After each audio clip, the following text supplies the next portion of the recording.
'Tis a winter's tale that the snow-blind twilight ferries over the lakes and floating fields from the farm in the cup of the vales, gliding windless through the hand-folded flakes. The pale breath of cattle at the stealthy sail, and the stars falling cold, and the smell of hay in the snow, and the far owl warning among the folds, and the frozen hold flocked with the sheep-white smoke of the farmhouse cowl, in the river-wended vales where the tale was told. Once when the world turned old, and a star of faith pure as the drifting bread, as the food and flames of the snow, a man unrolled the scrolls of fire that burned in his heart and head, torn and alone in a farmhouse in a fold of fields.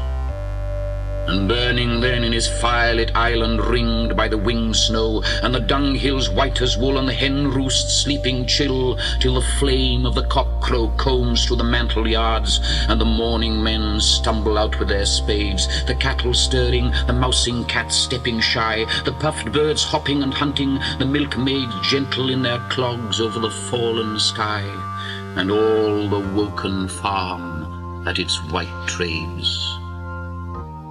He knelt, he wept, he prayed, by the spit and the black pot in the log-bright light, and the cup and the cut bread in the dancing shade, in the muffled house, in the quick of night, at the point of love forsaken and afraid. He knelt on the cold stones, he wept from the crest of grief, he prayed to the veiled sky. May his hunger go howling on bare white bones, past the statues of the stables and the sky-roofed styes, and the duck-pond glass and the blinding byres alone, into the home of prayers and fires, where he should prowl down the cloud of his snow-blind love and rush in the white lairs.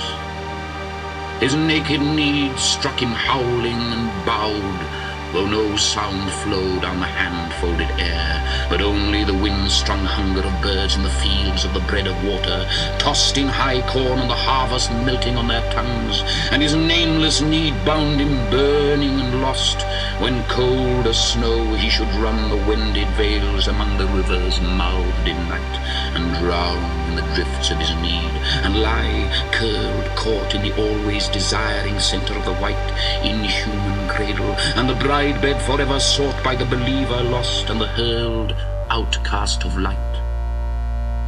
Deliver him, he cried, by losing him all in love, and cast his need alone and naked in the engulfing bride, never to flourish in the fields of the white seed or flower under the time-dying flesh astride.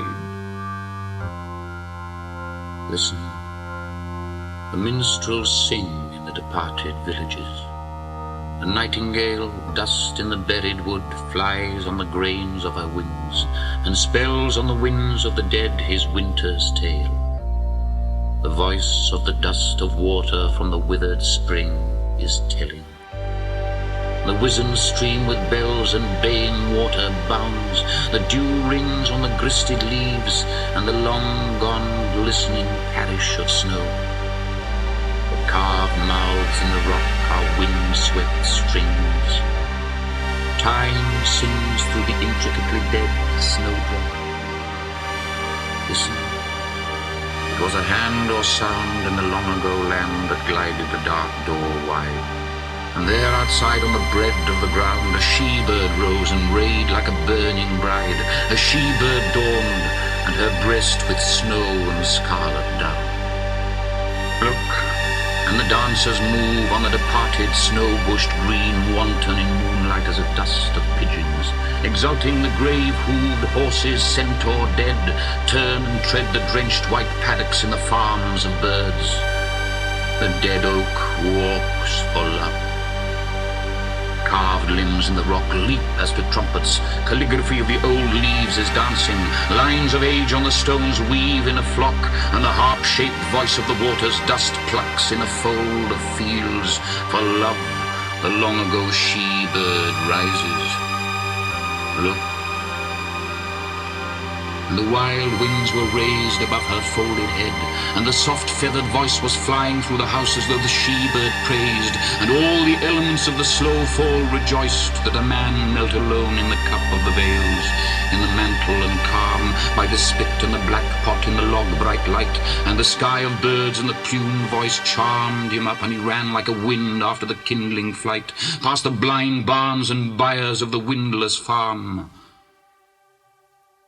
In the poles of the year, when blackbirds died like priests in the cloaked hedgerow, and over the cloth of counties the far hills rode near, under the one-leaf trees ran a scarecrow of snow, and fast through the drifts of the thickets antlered like deer, rags and prayers down the knee-deep hillocks and loud on the numbed lakes, all night lost and long wading in the wake of the she-bird through the times and lands and tribes of the slow flakes. Listen and look where she sails the goose-plucked sea, the sky, the bird, the bride, the cloud, the need, the planted stars, the joy beyond the fields of seed, and the time-dying flesh astride, the heavens, the heaven, the grave, the burning font.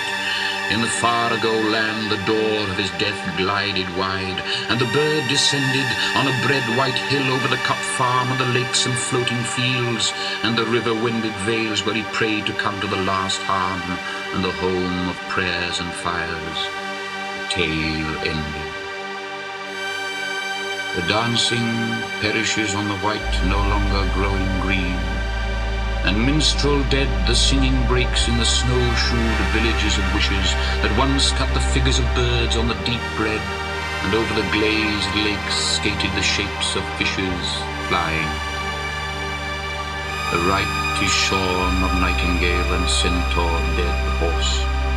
The springs wither back, lines of age sleep on the stones till trumpeting dawn. Exultation lies down. Time buries the spring weather that belled and bounded with the fossil and the dew reborn, for the bird lay bedded in a choir of wings as though she slept or died, and the wings glided wide and he was hymned and wedded, and through the thighs of the engulfing bride, the woman-breasted and the heaven-headed bird, he was brought low burning in the bride bed of love, in the whirlpool at the wanting center, in the folds of paradise, in the spun bud of the world. And she rose with him, flowering in her melting snow.